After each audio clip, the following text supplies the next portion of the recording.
Magandang araw sa inyo lahat. Ito ulit si Mike, Mr. Typhoon Padua, nagbabalik sa ating tropical weather analysis. Ito po ay para sa inyo yung araw po ng Biyernes hanggang Linggo, Hulyo 17 hanggang 19, 2026. Ito po ang ating Tagalog version, pinaglilingkod sa inyo ng Typhoon 2000 at ng Naga College Foundation.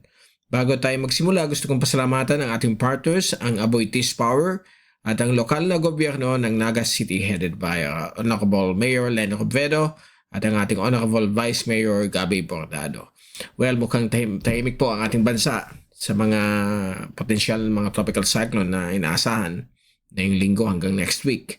But meron pa rin na kumikindat-kindat na sa mga computer models, pero makikita natin yan in the coming weeks. Okay? At nakikita natin ang epekto na yon na pagsimula ng El Nino. Medyo kulang po ang mga pag-ulan sa halos buong bahagi po ng ating bansa. Dito po sa Naga City, halos less than 20 millimeters pa lang ang ulan ngayong July 17 na po. Okay? Last year, nasa almost 200 millimeters yung ulan natin. So, dyan pa lang sa amounts na yan, makikita mo na talagang meron tayong El Nino na upcoming. And ang forecast ang September, October hanggang early next year, first quarter, yan po ang pinaka-peak ditong papakating na Super El Nino. Okay? So ito po yung pinaka-latest na yon mula sa University of Wisconsin Tropical Cyclone page para makita ninyo kung ano nangyayari na yun sa ating Western Pacific. So ito yung fast animation. Meron pong namuo ditong tropical depression base lang sa Japan Meteorological Agency for the past 24 hours. But ito po ay naging isang LPA na lamang. Nandyan pa rin yung LPA, si 90W, na nasa low chance ng pagiging bagyo based sa Joint Typhoon Warning Center. Meron tayong upper level low dito. Hindi siya tropical in nature. At may subtropical system dito sa may banda dito, sa may southeast of Japan. Sa Pilipinas, ang mga usual na nakikita natin itong mga localized thunderstorms pagpatak po ng alas 12 hanggang early evening. Yan na po yung mga thunderstorms. May nakikita po tayo dito sa may Mindanao. And then dito rin sa may Visayas. Then later sa ibang parte po ng Luzon. Lalo na po dito sa may Hilaga at Gitnang Luzon. Bicol may mga inaasahan din pong mga localized thunderstorms. But so far, ito po yung na-experience natin ngayon. Hindi masyado sapat itong mga localized thunderstorms para dumami mga ulan natin kasi usually naglalast lang sila ng mga 30 minutes on the average. Ang inaasahan natin yung hanging habagat. And hindi naman po magbibigay ng mga pagbabaha sa mga low-lying areas, but sana ito magbibigay ng mga abundant supply of water sa mga hydroelectric power dams natin. Tapos yung tinatawag nating groundwater, yung aquifer. Kasi pag wala yan, yan ang magiging problem natin pagdating ng first quarter of 2027. Sa peak months ng Super El Nino, baka kulang tayo ng tubig. Kakaroon tayo ng water problems, water supply problems, as well as yung mga irrigation sa mga farmlands. So yan ang biggest problem natin ngayon habang papalapit na tayo sa pagsimula ng peak ng Super El Nino, which is set to arrive September, October. Magbibigay tayo o mag-release tayo ng separate El Nino update sa na yung weekend. Okay? And ito po yung latest from Japan Meteorological Agency. Ito si Tropical Depression A. Ito yung nag-develop 24 hours ago, but sa Joint Typhoon Warning Center, LPA lamang siya. So, pinatay na po ng Japan Meteorological Agency. But in the coming days, kung ito po ay mag-develop, kasi may mga forecast na mag-regenerate po siya, at ito yung tracking ng American model. While yung European model, walang pinapakitang system, although next week, may mag-form ditong bagong LPA dito sa area nito sa may Philippine Sea, na ito ay tatahak papuntang Taiwan. And mababa ang tsansa nitong forecast na ito dahil hindi po nagbe-blend ng lahat ng computer models. So we will wait and see hanggang next week kung ano magiging signal sa mga formation nitong mga weather system. And ito yung latest mula sa Joint Typhoon Warning Center. Still low chance na mag-develop itong si 90W for the next 24 hours. So babantayin pa rin natin yan closely.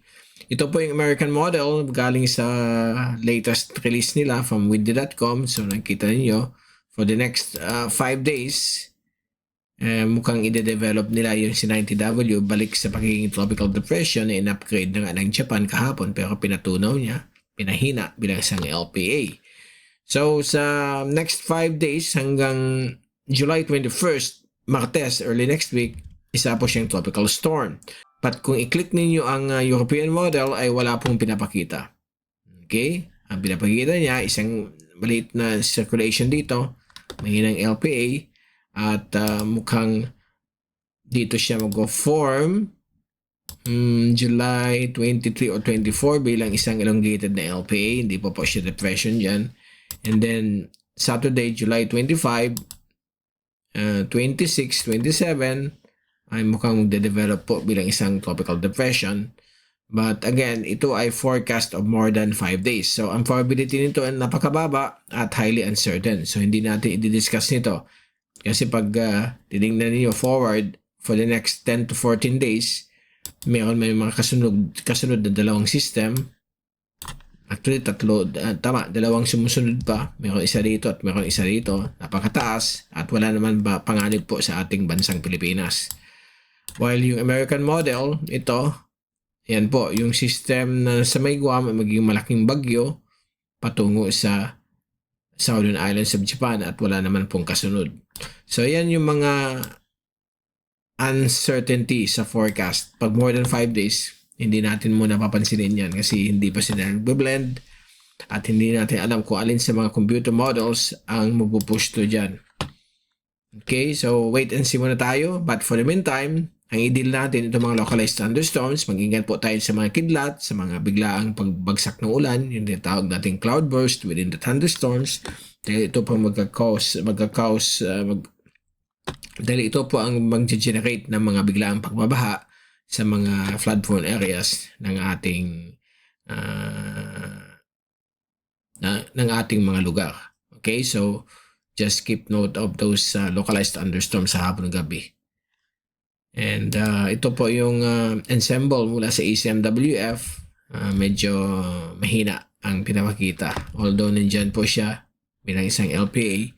So we'll wait and see. Ito yung American model, patungong Southern Islands of Japan. So far, wala naman papuntang Pilipinas as of this time based sa mga models na ito. And then sa Google DeepMind, nakikita ninyo, yan po yung system na yan for July 22.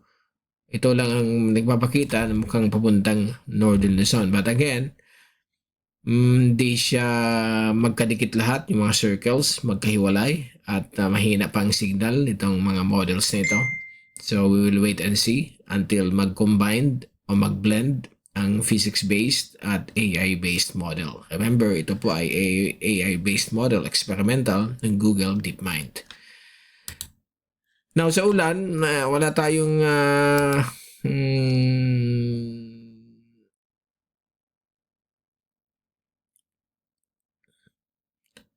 pagdating naman po sa ulan, expect pa rin natin yung mga afternoon or evening rain showers and thunderstorms for the next 5 days. At nakikita natin dito, slide ko every afternoon, talagang may mga thunderstorms po tayo hanggang sa darating pong July 22 o 22nd, Wednesday.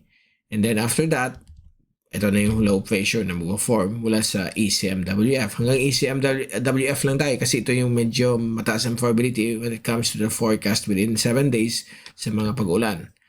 50 to 70% ang accuracy ng ECMWF. So again, we will wait and see kung anong magiging kalagayan by next week until katapusan ng July. But so far, na-experience natin ang pagkukulan ng mga pag-ulan. Lalo na po ang habagat. Nung dumaan yung bagyong si Inday, ay medyo kulang talaga ang... Although nagkaroon ng mga grabing ulan dito, but hindi sapat para magkaroon po ng ample amounts of water sa mga dams at irrigation areas ng ating bansa. Okay? So talagang napakababa ng mga amounts of rainfall natin for this super El Nino na sinasabi ng mga climatologist. So babantayin po natin yung closely. At sa wave heights, medyo okay naman po ang balita sa wave heights kasi for the next 5 days hanggang July 22 ay manatiling okay. Light ang alon po dito, light to moderate up to a meter in wave heights. West Philippine Sea, konting up to more than a meter in wave heights, light to moderate.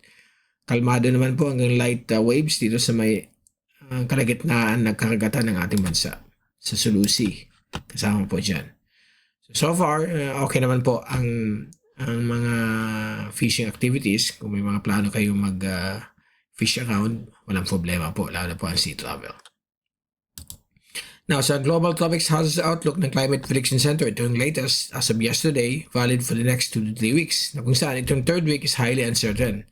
Mababa ang probability. Dito tayo sa week 2, valid July 22 to July 28. Meron po tayong more than 20% of the tropical cyclone formation east of the Philippines up to the area of Guam. But again, more than 20%, so hindi po siya sure kung matutuloy or not. And then dito po sa week 3, patuloy pa rin na more than 20% ang tropical cyclone formation from the Philippines up to the east of Guam sa may Marshall Islands bago dumating sa international dateline. So again, ito yung mga malalaking question mark pa dahil po medyo hindi po nag-agree mga computer models dahil po meron tayong impending El Nino. Okay, pagdating naman sa tropical cyclone threat potential pag-asa, ito yung latest nila. Week 1, ngayong week, July 16 hanggang next week, July 22nd, ay meron tayong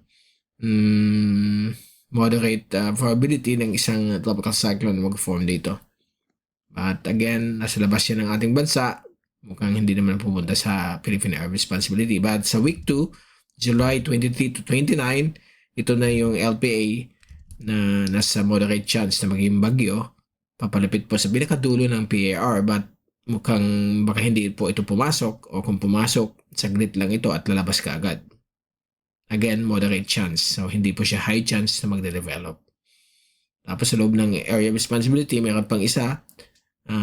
This is the itong vortex nito or possible LPA na posibleng mag-form next week hanggang July 29. Pero kita natin low ang chances of formation. So yan po ang latest pang pag-asa. So no need to worry, wala po tayong ikabahala pagdating sa mga tropical cyclone formation sa ating bansa. Halos lahat po nagpo-form po malayo sa may Guam hanggang sa international dateline o south of Hawaii. Nandyan po na yung mga formation dahil po sa paglakas po ng El Nino. Now, sa latest sa Madden Julian Oscillation, right now, stationary po yung current wet phase. Nandito po siya sa may dulo ng Western Pacific. Papasok po sa may USA, Western Hemisphere, Africa area. So, for the next 14 days, ito po yung impact timeline. Sa July 16 and 19, nandyan pa yung wet phase but humihina na siya. Nandyan pa rin yung mga localized thunderstorms, yung mga konting habagat, na yun talagang nasa West Philippines sila yung habagat, medyo mahina. So may mga low pressure systems, mga cloudiness, localized thunderstorms. And then bumababa ang tinatawag nating rainfall enhancement dahil po sa MJO. Kasi tandaan nyo, Pilipinas ay nandito po sa area na ito. Kita ko sa inyo. Ang Philippines ay nandito sa area na ito. Nandito yung wet phase. So, malayo.